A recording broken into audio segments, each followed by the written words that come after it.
안녕하세요. 저는 경기도 성남에서 부대찌개 가게를 운영하고 있는 48세 여자입니다. 지금부터 제 이야기를 들려드릴게요.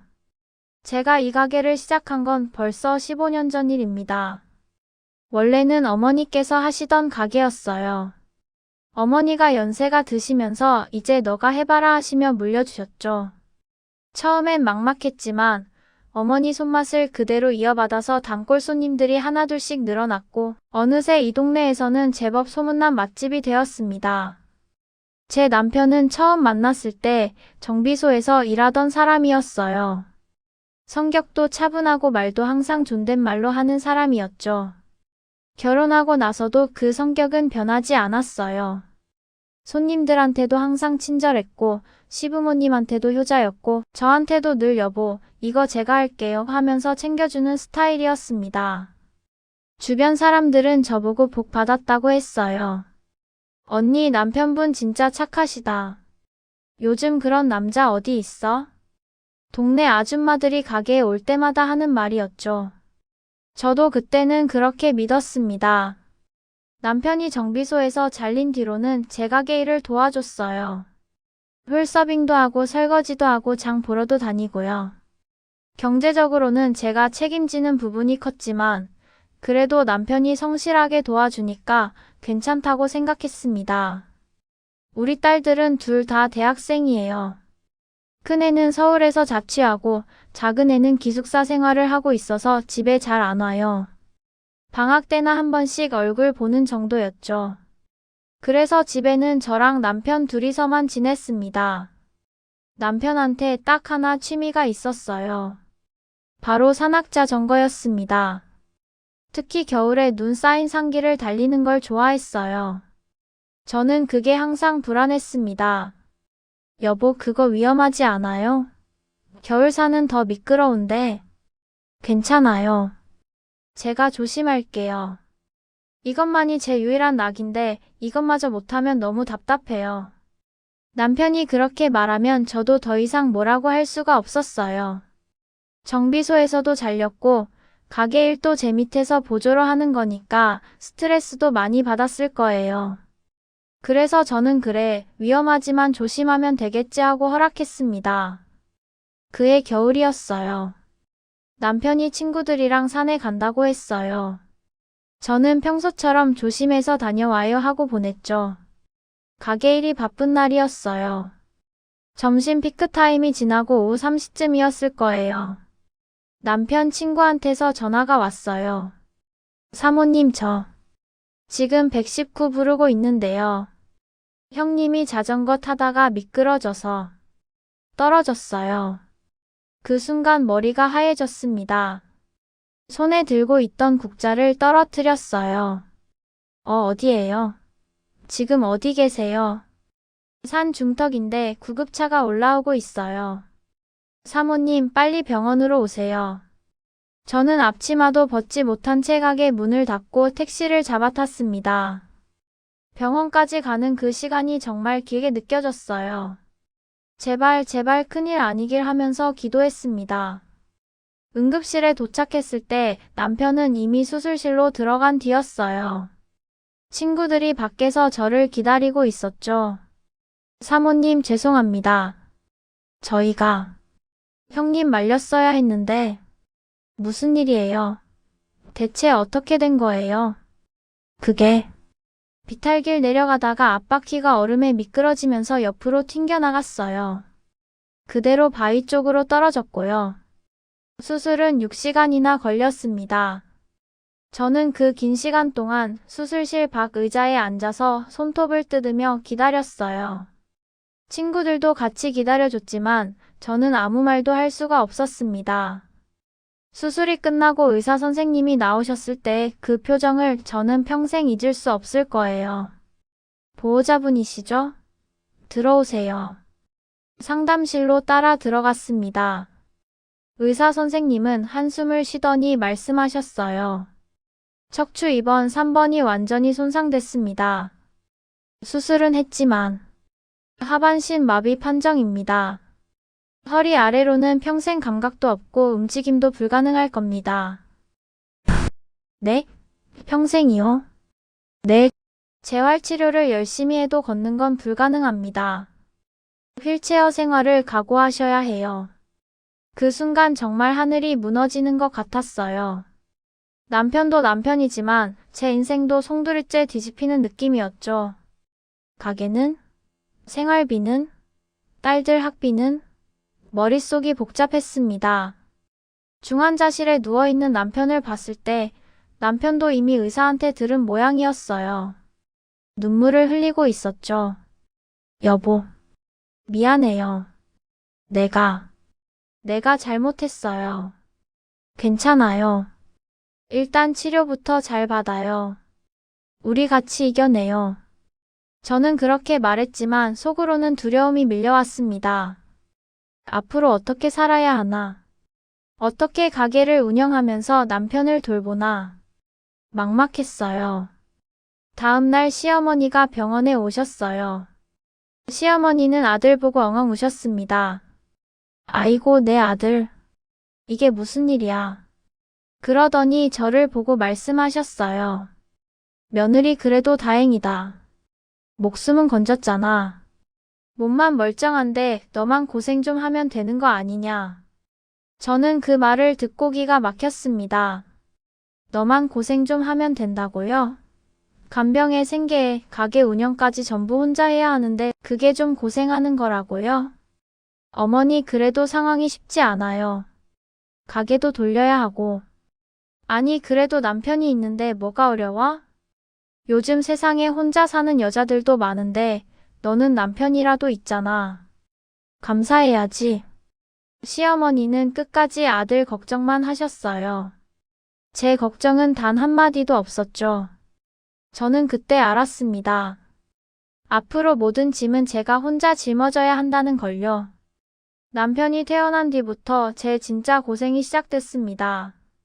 아침 6시에 일어나서 남편 씻기고 옷 입히고 아침 먹이고 그 다음 가게 가서 장 보고 준비하고 장사하고 저녁에 집 와서 남편 저녁 먹이고 씻기고 재활 운동 도와주고 잠은 하루에 서너 시간밖에 못 잤어요. 가게도 예전처럼 할 수가 없었어요. 아침 장사는 아예 포기했고 점심부터 저녁까지만 문을 열었죠. 그래도 손님들이 이해해 주셔서 다행이었습니다. 사장님, 사정이 그러시면 저희가 이해하죠. 힘내세요. 단골 손님들이 그렇게 응원해 주셨어요. 하지만 수입은 확실히 줄었습니다. 병원비도 만만치 않았고요. 재활치료는 보험 처리가 안 되는 게 많아서 매달 몇백씩 나갔어요. 그렇게 1년이 지났습니다. 남편은 처음엔 정말 미안해했어요. 여보, 내가 죄인이야. 당신 고생시키고. 괜찮아요. 우리 같이 이겨내요. 재활치료 열심히 하면 조금이라도 나아질 수 있대요. 저는 희망을 놓지 않으려고 애썼어요. 남편도 재활치료 열심히 받았고 저도 최선을 다해서 간병했습니다. 하지만 2년, 3년이 지나면서 남편 태도가 조금씩 달라지기 시작했어요. 처음에 미안함은 어디 가고 짜증이 늘었죠. 물 좀 갖다 줘요. 수건 좀 갖다 줘요. 리모컨 좀 집어줘요. 처음엔 여보 미안한데 하면서 부탁하던 게 나중엔 그냥 이거 해줘요 하는 식으로 바뀌었어요. 당연하다는 듯이요. 어느 날은 제가 가게 일로 너무 피곤해서 집에 와서 소파에 잠깐 앉아 있었어요. 그랬더니 남편이 말했습니다. 여보, 나 저녁은요? 배고픈데? 아, 미안해요. 지금 바로 할게요. 오늘 가게에 손님이 너무 많아서. 그래도 저녁은 챙겨줘야죠. 나는 집에서 하루 종일 혼자 있는데. 저는 그 말을 듣고 기가 막혔지만 참았습니다. 그래, 남편도 답답하겠지. 이해하자 하면서요.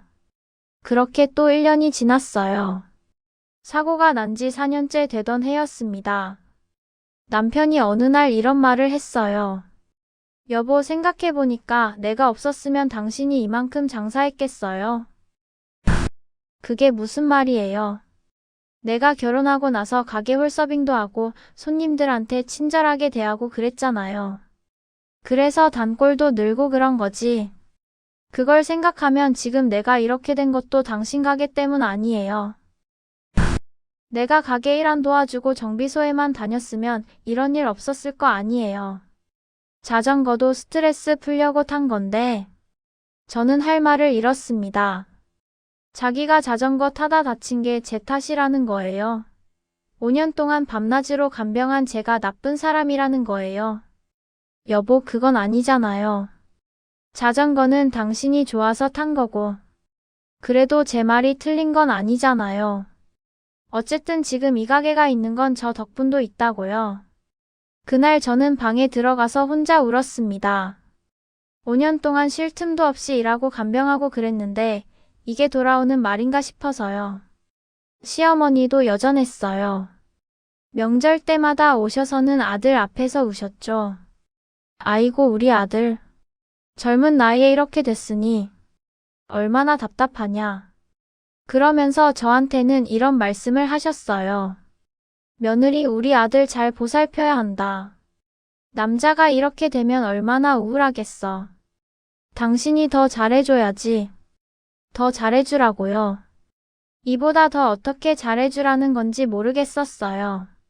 저도 사람인데, 저도 피곤한데, 저도 쓰러질 것 같은데 계속 더 잘해주라고만 하니까 숨이 막혔습니다. 사고 후 5년이 지났을 무렵 가게 사정이 더 어려워졌어요. 물가도 오르고 인건비도 오르고 손님은 예전만 못하고 그래서 알바생을 줄일 수밖에 없었습니다. 원래 3명이 돌아가면서 일했는데 1명으로 줄였어요. 그 알바생은 20대 후반 여자였어요. 이름은 지혜라고 했죠. 일도 잘하고 성격도 밝고 손님들한테도 친절해서 저는 믿고 맡겼습니다. 사장님, 제가 더 열심히 할게요. 걱정 마세요. 지혜는 그렇게 말하면서 정말 열심히 일했어요. 아침 일찍 와서 준비도 도와주고 저녁 늦게까지 남아서 설거지까지 다 하고 갔죠. 저는 고마웠습니다. 어느 날 지혜가 말했어요. 사장님 집안 사정 들었어요. 많이 힘드시죠? 제가 집에 가서 좀 도와드릴까요? 청소라도 하고. 아니야, 괜찮아. 그건 내가 할게. 에이, 사장님. 저 바쁜 것도 아니고 가게 끝나고 잠깐만 들르면 되는데요. 제가 도와드리고 싶어요. 지혜가 너무 간절하게 말해서 저는 결국 허락했습니다. 처음에는 일주일에 1번 정도 집에 와서 청소를 도와줬어요. 그게 점점 잦아지더니 나중엔 거의 매일 들르게 됐죠. 사장님, 오늘 사장님 남편분 점심 제가 챙겨드릴게요. 사장님은 가게에서 바쁘시잖아요. 그래? 고마워. 근데 괜찮겠어? 네, 걱정 마세요. 제가 잘 챙겨드릴게요. 저는 그게 정말 고마웠어요. 남편 점심까지 신경 쓰려면 가게 일 중간에 집에 왔다 가야 하는데 지혜가 대신해주니까 훨씬 편했죠. 남편도 지혜를 좋아하는 것 같았어요.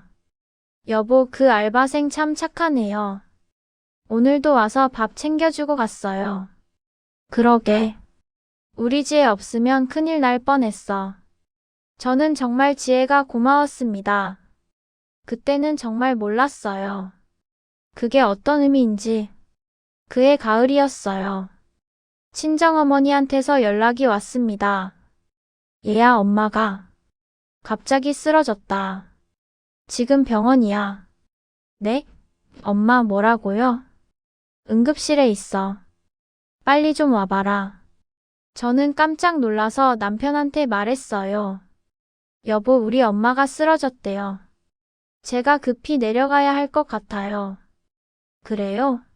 그럼 빨리 다녀와요. 근데 당신은 어떡해요? 제가 없으면. 괜찮아요. 지혜도 있고 나 혼자 있어도 돼요. 어머님이 더 급하잖아요.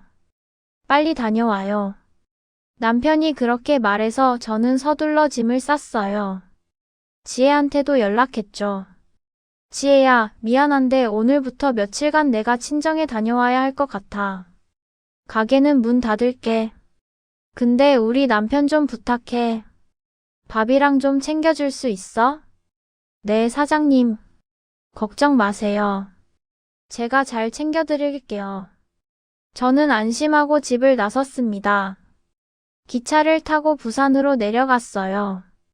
병원에 도착해서 어머니를 봤는데 다행히 큰 병은 아니었어요. 엄마 괜찮으세요? 그래, 혈압이 갑자기 올라가서 쓰러졌는데 약 먹으면 된대. 휴, 다행이다. 정말 놀랐어요. 의사 선생님도 일주일 정도 입원해서 안정을 취하시면 됩니다 하셨어요. 저는 어머니 병실에서 하루를 보냈습니다. 다음 날 밤 어머니가 말씀하셨어요. 얘야, 너 집에 가봐라. 내 남편도 걱정될 거고. 아니에요, 엄마. 며칠 더 있다 갈게요. 아니다. 나는 괜찮아. 내 동생도 내일 온다고 했으니까 너는 집에 가거라. 저도 사실 남편이 걱정되긴 했어요. 그래서 그날 밤늦게 기차를 타고 올라왔습니다. 집에 도착한 건 밤 11시쯤이었어요. 현관불이 꺼져 있었어요. 남편이 벌써 잤나? 싶었죠. 조용히 문을 열고 들어갔습니다. 거실도 어두웠어요. 그런데 안방 쪽에서 TV 소리가 희미하게 들렸어요. 그리고 낮은 목소리들도 들렸죠.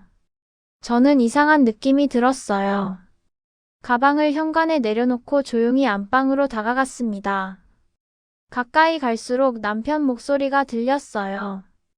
그리고 여자 목소리도 들렸죠. 익숙한 목소리였어요. 지혜? 제 심장이 빠르게 뛰기 시작했습니다. 안방 문 앞에 섰을 때 안에서 갑자기 TV 볼륨이 확 커졌어요.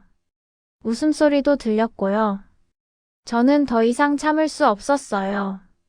문을 확 열었습니다. 이게 무슨... 남편은 침대에 누워 있었고 이불은 불룩하게 부풀어 있었어요. TV는 웃긴 프로그램이 나오고 있었고 방 안 분위기가 어수선했죠. 남편이 깜짝 놀라며 소리쳤어요. 당신 왜 왔어요? 내일 온다면서.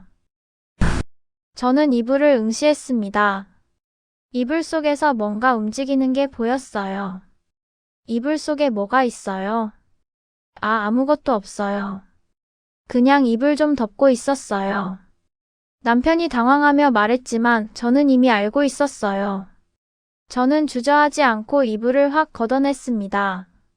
그 순간 제가 본 건 지혜였어요. 침대 위에 웅크리고 엎드려 있는 지혜의 모습이었죠. 옷은 제대로 입혀져 있지 않았고 얼굴은 새빨갛게 달아올라 있었어요. 사장님. 지혜가 떨리는 목소리로 제 이름을 불렀어요. 저는 그 순간 머릿속이 하얘졌다가 이내 차갑게 식어갔습니다. 분노보다는 차가운 이성이 먼저 작동했어요. 증거를 남겨야 해. 저는 바로 휴대폰을 꺼내서 사진을 찍기 시작했습니다. 남편과 지혜의 모습, 어지러진 침대, 벗겨진 옷가지들. 모든 걸 찍었어요. 여보. 뭐 하는 거예요? 그만해요. 남편이 소리쳤지만 저는 멈추지 않았어요. 동영상도 찍었습니다. 사장님, 제발. 오해예요. 저는 그냥. 지혜가 울먹이며 변명하기 시작했어요. 오해? 오해라고? 이게 오해로 보여요. 제 목소리는 놀랍도록 차갑게 나왔어요. 저는 녹음도 시작했습니다. 지금부터 둘 다 입 열어봐요. 대체 언제부터였어요? 남편이 말했어요. 여보, 이건 실수였어요. 한 번뿐이에요. 한 번? 한 번뿐이라고? 저는 비웃음이 나왔어요. 하반신 마비라면서요? 어떻게 이게 가능한 거예요? 남편 얼굴이 새파랗게 질렸어요. 그게 말해봐요. 어떻게 된 거냐고요? 사실은 1년 전부터 감각이 조금씩 돌아왔어요. 의사한테도 기적적인 회복이라고 들었고요. 그래서요? 그걸 왜 나한테 말 안 했어요? 말하면 당신이 일 더 시킬까봐. 저는 어이가 없었어요. 회복됐다는 걸 숨기고 계속 저한테 간병받으면서 뒤에서는 이런 짓을 한 거예요. 지혜가 떨리는 목소리로 말했어요. 사장님, 저는 정말 그냥 밥 챙겨주러 왔던 건데 오빠가 아니 사장님 남편분이 외롭다고 하셔서 닥쳐요. 제 목소리가 방 안에 울렸습니다. 오빠라고 불렀죠? 방금 오빠라고 했어요. 그럼 이게 하루 이틀이 아니라는 거네요. 지혜는 아무 말도 하지 못했어요. 저는 남편을 똑바로 쳐다봤습니다. 5년이에요. 5년 동안 제가 당신을 어떻게 돌봤는지 알아요? 하루 4시간도 못 자면서 가게 일하고 당신 씻기고 밥 먹이고 재활운동 도와주고 그렇게 죽에 속했는데 당신이 나한테 한 게 이거예요? 여보, 미안해요. 나도 남자로서의 자존심이 자존심? 저는 웃음이 나왔어요. 자존심 때문에 아내를 배신한 거예요. 나를 돌봐주는 직원이랑 바람을 피운 거예요. 저는 지혜를 봤습니다. 당신은 뭐예요? 한심하게 남의 남편한테 손댄 이유가 뭐예요? 지혜가 울면서 말했어요. 저는 사랑했어요. 오빠가. 아니, 사장님 남편분이 불쌍해 보였고 저한테 잘해주셔서. 사랑? 불쌍해서? 저는 다시 녹음이 잘 되고 있는지 확인했어요. 좋아요. 둘 다 잘 들어요. 지금부터 내 말 똑똑히 들어요. 저는 지혜를 봤습니다. 지혜씨, 당신은 오늘부로 해고예요. 퇴직금? 없어요. 위자료 소송 들어갈 거예요. 증거는 충분하니까 걱정 마요. 그리고 남편을 봤습니다. 당신, 우리 이제 끝이에요. 이혼할 거예요. 여보. 닥치고 들어요. 지금까지 찍은 사진이랑 영상이랑 녹음 파일 전부 증거로 쓸 거예요. 당신이 회복됐다는 것도 숨긴 거, 불륜 저지른 거 다 기록 남겼어요. 남편 얼굴이 흑빛으로 변했습니다. 그리고 당신 휴대폰 내놔요. 지금 당장. 왜 휴대폰을? 왜긴요? 지혜씨랑 주고받은 문자나 카톡 있을 거 아니에요. 다 증거로 쓸 거예요. 저는 남편 침대 옆 테이블에 있던 휴대폰 2개를 집어들었어요. 하나는 제가 아는 휴대폰이었고 하나는 처음 보는 휴대폰이었죠. 이건 뭐예요? 비밀 휴대폰?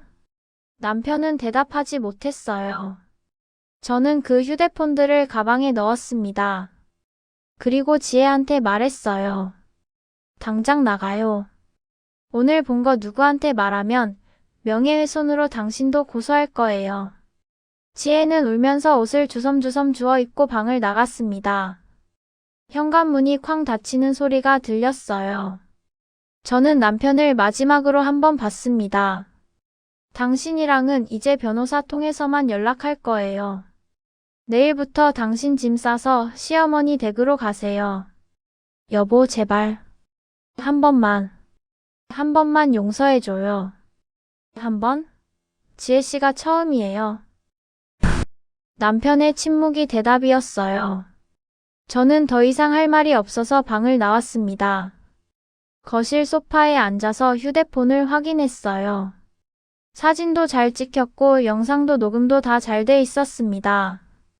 그날 밤 저는 한숨도 못 잤어요. 분노 때문이 아니라 앞으로 뭘 해야 할지 계획을 짰기 때문이에요.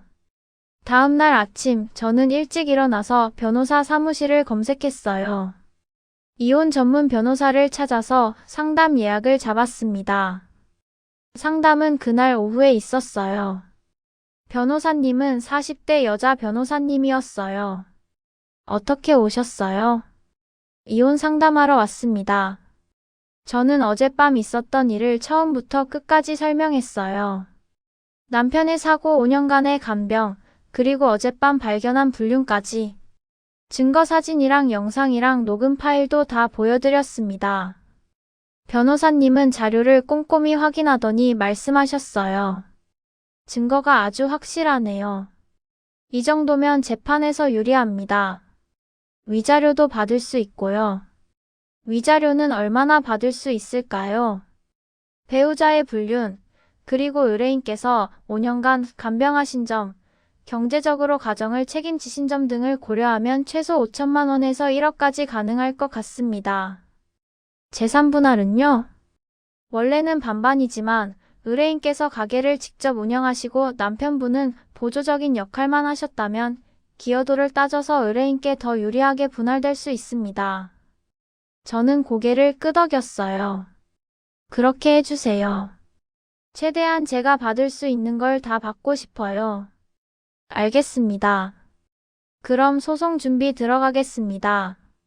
상담을 마치고 나오는데 남편한테서 전화가 왔어요. 저는 받지 않았습니다. 문자도 왔어요. 여보, 제발 전화 좀 받아요. 얘기 좀 해요.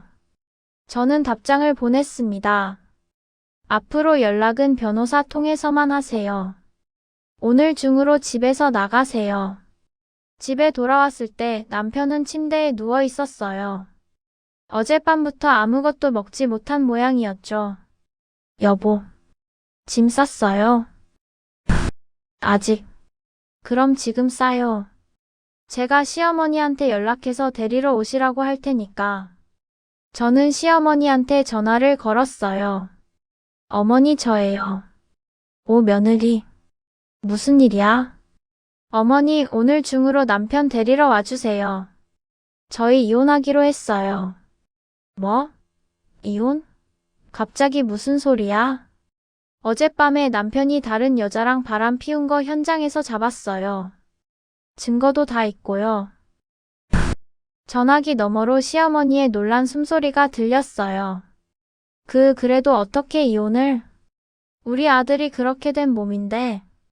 그렇게 된 몸이면 뭐 어때요? 바람은 피우더라고요. 어머니, 제가 5년 동안 어떻게 살았는지 아세요? 그래도 어머니, 제 결정은 확고해요. 오늘 중으로 안 데리러 오시면 제가 짐 다 밖에 내놓을 거예요. 저는 전화를 끊었습니다. 2시간 뒤 시어머니가 오셨어요. 시어머니는 들어오자마자 저한테 달려들었어요. 이 며느리가 우리 아들 버리는 거야? 어머니, 버리는 게 아니라 남편이 먼저 저를 배신한 거예요. 그래도 남자가 그럴 수도 있지. 넌 5년 동안 밤낮으로 고생했다고 하지만 우리 아들은 얼마나 답답했겠어. 그럼 어머니가 아들 데려가서 돌보세요. 저는 이제 못하겠어요. 이 나쁜 년아. 남편이 아플 때 버리는 년이 어디 있어. 시어머니가 소리쳤지만 저는 흔들리지 않았어요. 아플 때 버리는 게 아니에요. 배신했을 때 끝내는 거예요. 결국 시어머니는 남편을 데려갔습니다. 남편은 마지막까지 저를 붙잡으려 했지만 저는 뿌리쳤어요. 우리 딸들한테는 뭐라고 할 거예요? 남편이 마지막으로 물었어요. 사실대로 말할 거예요. 아빠가 다른 여자랑 바람 피워서 이혼한다고요. 딸들이 나를 어떻게 보겠어요? 그건 당신이 생각할 문제예요. 나는 이제 당신 인생에 책임 없어요. 남편이 떠난 뒤 집은 텅 비었어요. 하지만 저는 이상하게 후련했습니다. 5년 만에 처음으로 제 인생이 돌아온 것 같았어요. 며칠 뒤 큰딸한테 전화를 걸었어요. 엄마? 응, 딸. 엄마가 할 말이 있어서. 저는 딸에게 모든 걸 설명했어요. 아빠의 불륜, 이혼 결정, 앞으로의 계획까지. 전화기 너머로 딸이 한동안 말이 없었어요. 그러더니 말했습니다. 엄마, 고생 많았어요. 엄마 결정 지지해요. 고마워. 엄마, 이제 엄마 인생 사세요. 아빠는 아빠가 알아서 해야죠. 작은 딸도 비슷한 반응이었어요. 엄마, 전 엄마 편이에요. 아빠는 너무했어요. 딸들의 지지를 받으니까 힘이 났어요. 재판은 3달 뒤에 시작됐습니다. 남편 측 변호사는 남편이 장애인이라는 점을 고려해 달라고 했지만 제 변호사님은 증거를 하나하나 제시하며 반박했어요. 그리고 재판 과정에서 더 충격적인 사실이 드러났습니다. 남편 휴대폰에서 나온 문자 내역이었어요. 지혜와 주고받은 문자였죠. 오빠, 우리 사장님한테 들키면 어떡해요? 괜찮아. 들킬 일 없어. 우리 와이프는 눈치 없어. 그래도 무섭네요. 걱정 마. 어차피 이혼하면 재산 반반이잖아. 그럼 우리 돈 챙겨서 다른 데 가게 차리면 돼. 진짜요? 오빠 레시피도 있고 제가 서빙하면 잘 될 것 같아요. 그럼. 우리 와이프 레시피 다 알고 있으니까 우리가 하면 대박나. 저는 그 문자를 보고 진짜 기가 막혔어요. 제 레시피를 훔쳐서 다른 가게를 차릴 계획까지 세우고 있었던 거예요. 변호사님이 그 문자를 증거로 제출하자 판사님 표정도 굳어졌습니다. 피고는 원고의 경제적 기반을 빼앗을 계획까지 세웠다는 건가요? 남편 측 변호사는 할 말이 없었어요. 결국 판결이 나왔습니다. 이혼 인정, 위자료 8천만 원, 재산 분할은 제가 70%, 남편이 30%로 결정됐어요. 가게는 전부 제 소유로 인정됐고요. 지혜한테는 별도로 위자료 소송을 걸었어요. 2천만 원 받아냈습니다. 판결이 나온 날 저는 변호사 사무실에서 나와 길을 걸었어요. 가을 바람이 선선했습니다. 5년 만에 느끼는 자유로움이었어요. 이혼이 확정되고 한 달 뒤 저는 가게 인테리어를 새로 했어요. 상호도 바꿨습니다. 엄마 손부대찌개에서 혜진이네 부대찌개로 제 이름을 딴 거예요. 새로운 알바생도 고용했어요. 이번엔 더 꼼꼼하게 뽑았습니다. 50대 아주머니였죠. 일도 잘하시고 믿을 수 있는 분이었어요. 사장님, 가게 분위기 확 바뀌었네요. 단골 손님들이 말씀하셨어요. 네, 새 출발하는 거예요. 그 남편분은 어떻게 됐어요? 이혼했어요. 어머, 그래요? 그래도 사장님 혼자 하시니까 더 활기차 보이시는데요. 손님들은 제 편을 들어줬어요. 오히려 잘했다고 응원해주는 분들이 많았죠. 가게 장사는 예전보다 더 잘 됐어요. 제가 직접 다 결정하고 제 방식대로 운영하니까 훨씬 효율적이었습니다. 남편 소식은 가끔 들렸어요. 시어머니 집에서 지내는데 간병인을 따로 쓴다고 했어요. 돈도 많이 들고 시어머니도 힘들어 하신다고 하더라고요. 솔직히 동정심은 들지 않았어요. 자기가 한 짓이니까요. 지혜는 동네에서 완전히 사라졌어요. 소문이 다 퍼져서 어디서도 일자리를 못 구한다고 들었습니다. 1년이 지났을 때 큰딸이 가게에 놀러 왔어요. 엄마 완전 달라졌네? 표정도 밝아지고. 그래? 응. 아빠랑 있을 때는 항상 피곤해 보였는데 지금은 진짜 행복해 보여. 그렇구나. 엄마 잘했어요. 그때 결정. 딸의 말에 저는 미소를 지었어요. 작은 딸도 졸업하고 취직해서 이따금 집에 들렀어요. 엄마, 나 결혼하면 엄마처럼은 안 살 거야. 뭐가? 남자 때문에 내 인생 희생하는 거. 엄마 보면서 많이 배웠어. 그래, 그렇게 해. 저는 딸들에게 제대로 된 걸 보여준 것 같아서 뿌듯했어요. 2년이 지난 지금, 저는 제 가게를 두 번째 지점으로 확장할 계획을 세우고 있습니다. 혼자서도 충분히 할 수 있다는 걸 깨달았거든요. 가끔 밤에 혼자 있으면 생각해요. 만약 그날 집에 일찍 안 들어갔다면? 만약 남편을 용서했다면? 하지만 후회는 없어요. 저는 제대로 된 선택을 했으니까요. 사람들은 가끔 물어요. 사장님 외롭지 않으세요? 외롭긴요. 혼자가 편해요. 나중에 재혼 생각은 없으세요? 글쎄요. 지금은 나 자신이랑 살기도 바쁜데요. 저는 더 이상 누군가에게 의지하지 않아요.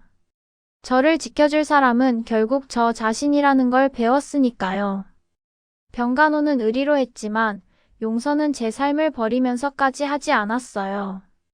뒤통수를 맞았다고 끝이 아니라 거기서부터 진짜 제 인생이 시작됐습니다.